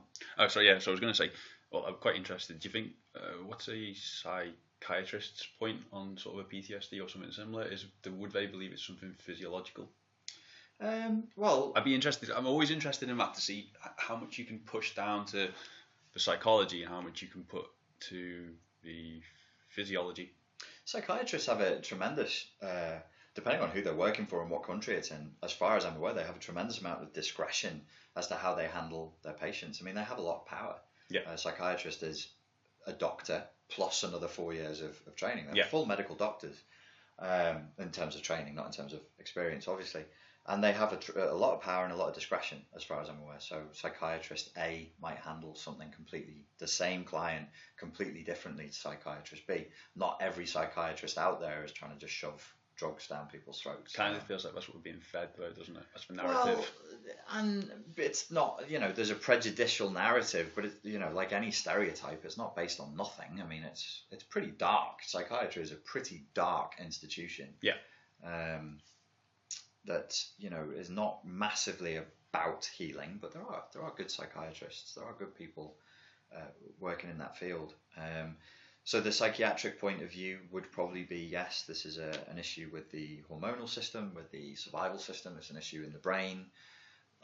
They will probably tell you it can never be cured. There is no known cure for it, but we have drugs that will help ameliorate the symptoms. And here's 10 different medicines that you'll need to be taking for the rest of your life. Usually, I think that's fair to say. So we're talking about childhood trauma as well. That would be better for someone who will eventually get PTSD because they'll deal with it in a different way. So we're saying the agoge would have worked.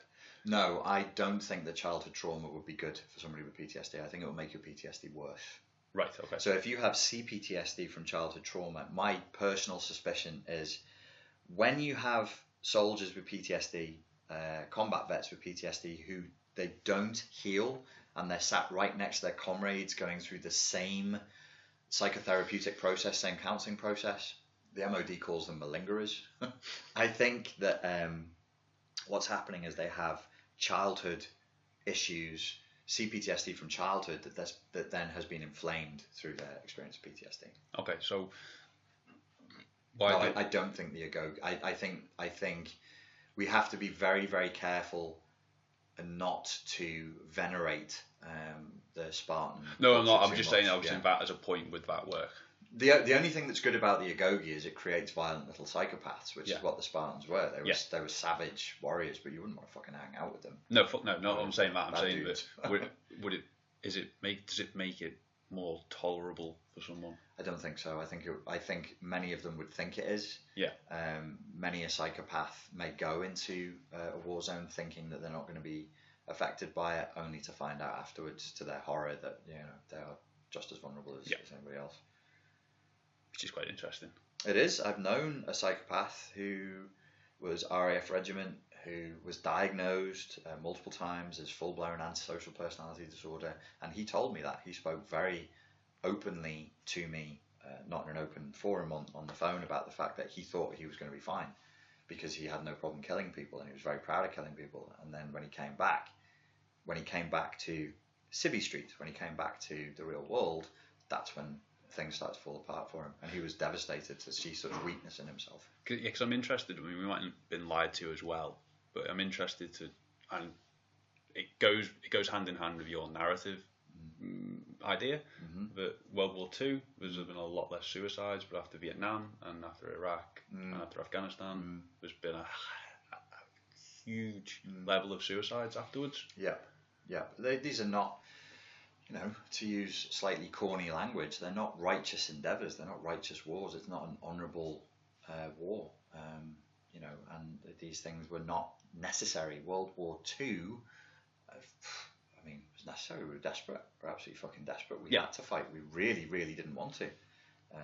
Which the Darkest Hour also makes clear. Like, we were very, very close to negotiation. We were very close to saying, please, Mr. Hitler, let's sit down and have a little chat about this. Yeah, definitely. And I think what's interesting, probably war flipped in probably around the American Civil War, didn't it? And it went from being a battle to being a war. Yeah, there's kind of like an industrial element to it, isn't there? It's like a factory. You just reel off meat, soldiers, weaponry, machines, and you just plant them somewhere and just smash the fuck out of each other. So instead of being in a battle for 8 hours once, you're in a war for 5 years. You could argue that we could track that over history and say it does get longer and longer. I mean, I think we've made this point elsewhere in the podcast. World War II, as awful as it was 4 years long. Yeah. Well, we've been in Iraq for 14, 15 fucking years. Yeah, and I think that American soldiers don't do 18 months as well, whereas our guys do 6. That seems a hell of a long time, doesn't it? 18 months. Yep. And we do 3 of those, do they? Or 2 of those? So we're in longer wars that have less point, and your tour of duty could be very, very long. Yeah. Okay. Very long. Which is obviously going to make it worse. The other point that I was thinking about was that I quite like sublimation. So could the people that are following you who need that narcissistic supply, could they just switch that and sublimate it with just doing jobs that maybe care for people, that help people? Who's following me that needs narcissistic supply? Only narcissists need narcissistic. Oh, sorry, supply. Codependence, right? Codependent, yeah. They could do. You can't get that. If I go and work in a nursing home and people are polite to me and they say go and help these people and do your job and it's boundaried and I'm not being abused, my nipples are not going to be stiff. No. It's good. It's too nice. I'm just like, well, who's gonna hit me and tell me I'm a piece of shit?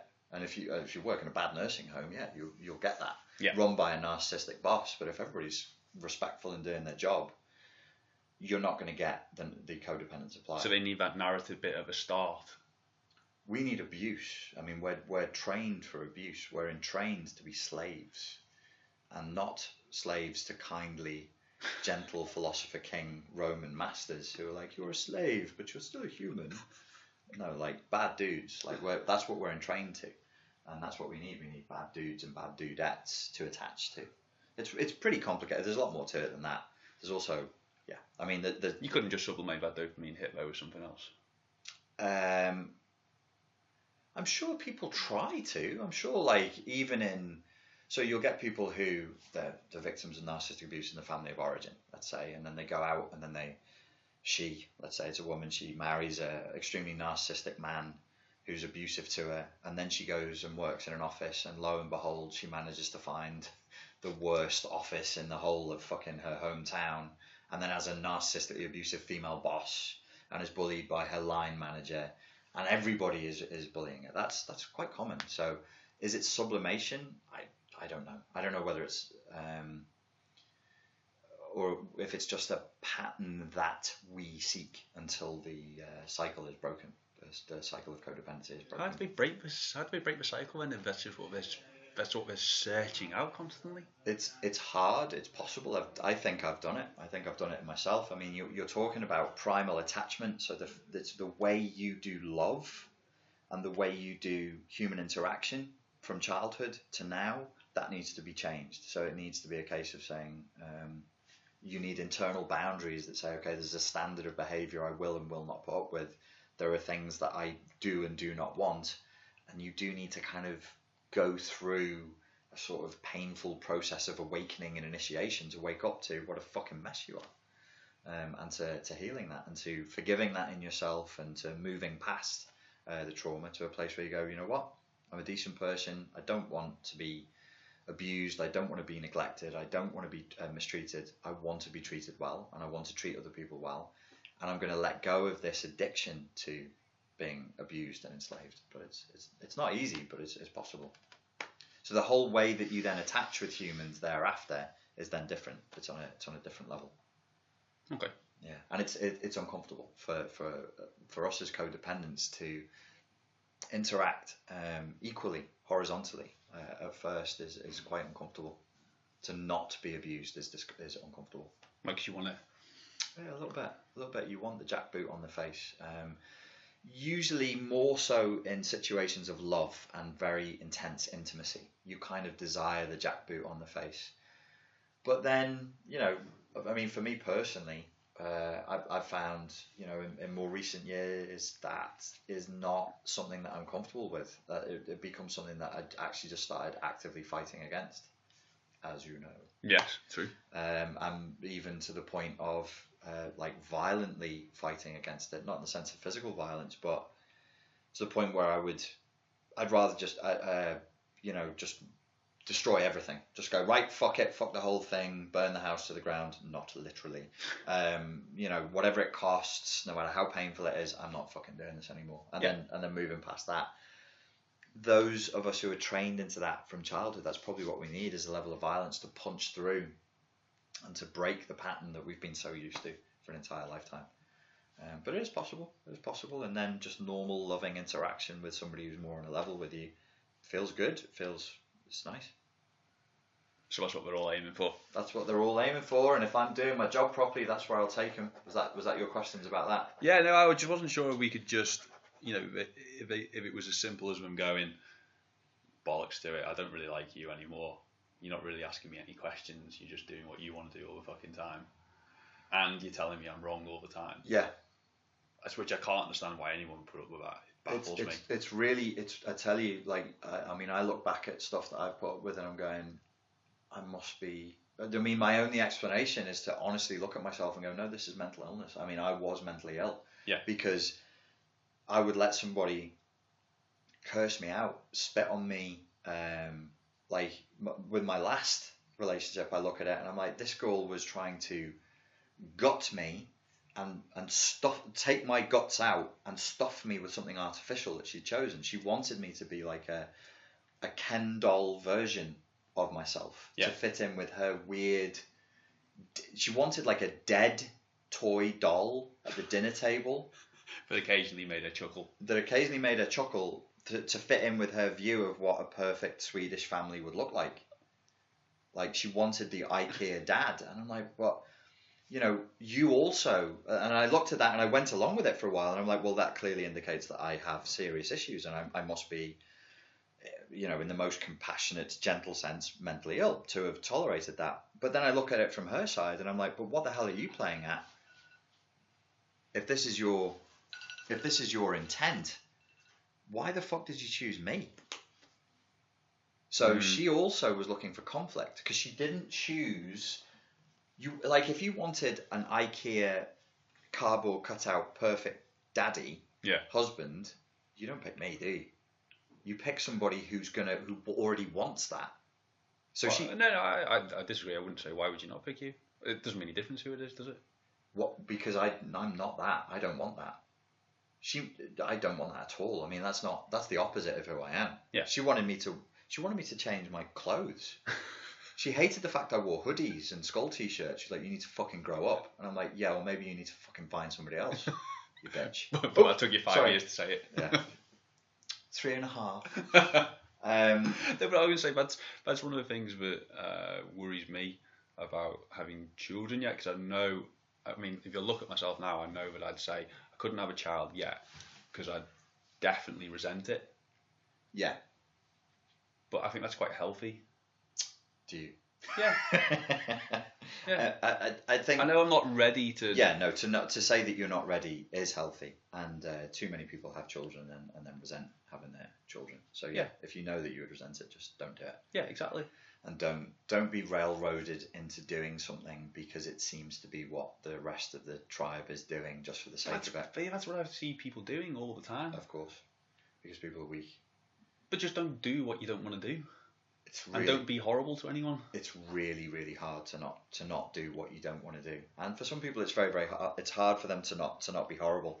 The point that I was making in that situation is that if she had chosen somebody who already wanted that, she could have got everything that she wanted straight away without conflict. I think there was a desire for conflict. I think there was a desire to battle, to geld a stallion.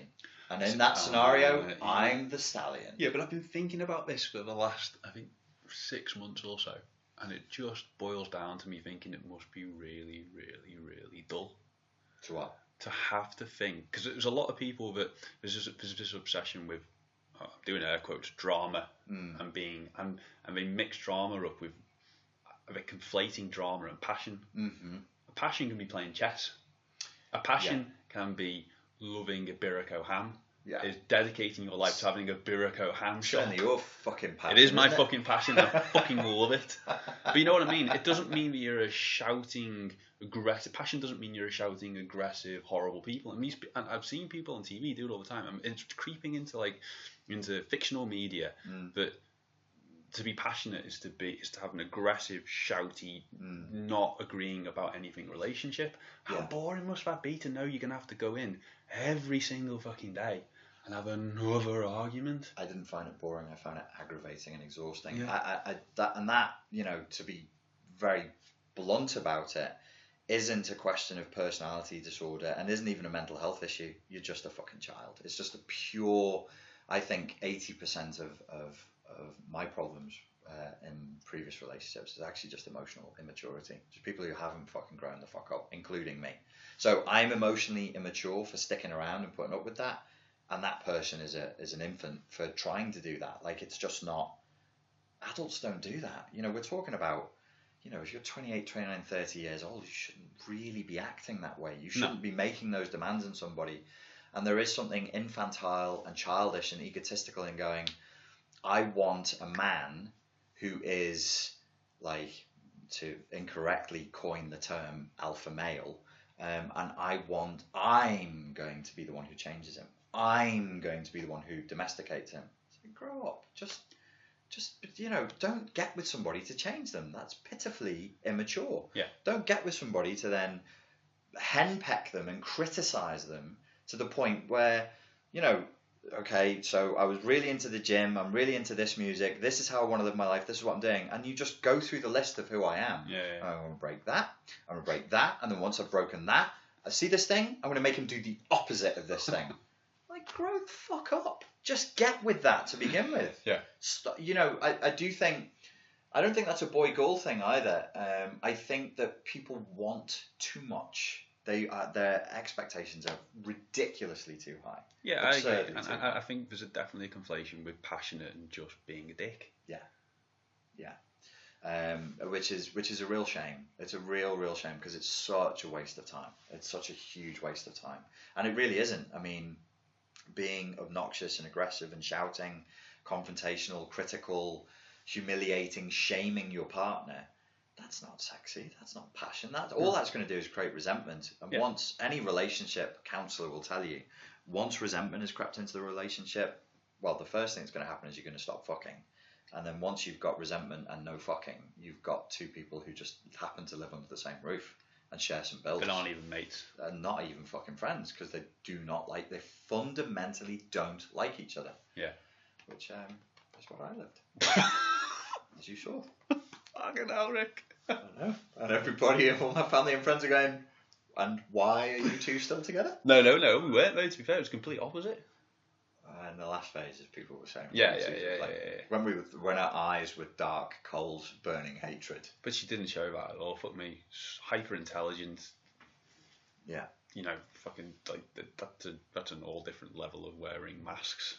Yeah, no, a very, very, and, you know, with reason. It's not, you know, I'm a guy on one level, so I have a guy response to that, which is fuck you. But also psychology, I'm like, yeah, I know exactly why you're doing this. I know exactly why you think wrongly that this is how to get to where you're trying to get to. And it was just about safety. It was just about trying to forge through to a place where I feel safe. Mm-hmm. So I need to break this guy's arms and legs so he can't run away anywhere. Otherwise I can't feel safe. Yeah. Which is, it's like an overcompensation. It's a very overcompensatory, extreme way of getting a job. You know, instead of just having a conversation going, you know what, I'm actually just not going to run away because I really like you. Yeah. You can put the mallet down. I don't need to be hobbled. I really like you, so I'm totally going to hang out. Yeah. I need to know you will never leave. If I will break you. So, yeah. Well, we're not going to discuss Zizek and Peterson. No, you've got to go to Bachata. It's Bachata. Sorry, I keep getting it wrong. Bachata. That's what Paul keeps calling it. Paul, who's not really called Paul, he keeps saying, "Are you going to Bachata?" Like, Bachata. Yeah, so I've got to go. So Zizek and Peterson next time. Yeah, in like 10 weeks. Well, or maybe 20. You know, what we should do is, people have asked for this. This might work actually better. A few people have asked. They want to see you. I don't understand why. They want to see your pretty face. It's not very pretty. They're going to be like, are you two really fucking related?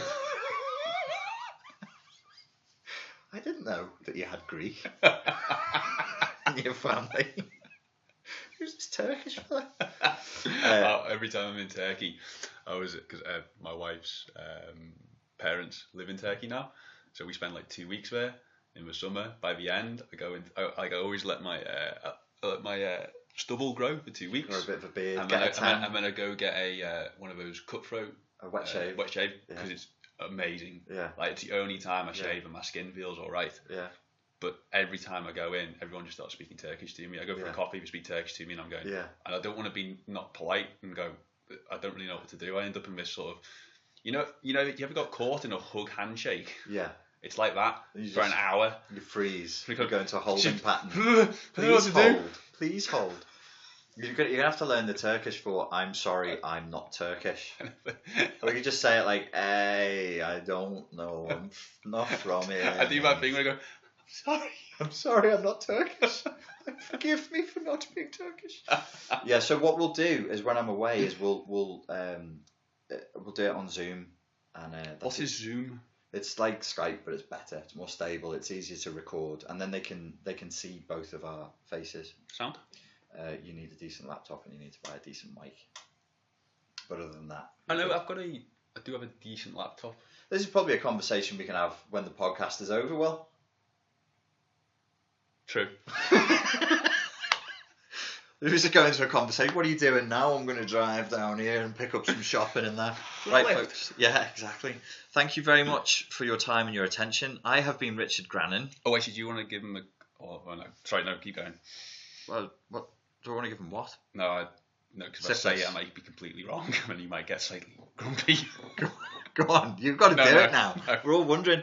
This has been a podcast for strengthofmind.coach, and this has been Mystery Man Will. Bye. I waved. You waved at them. Yay. This is why we need Zoom, so you can wave. Right. Thanks for listening, and you'll hear from us soon.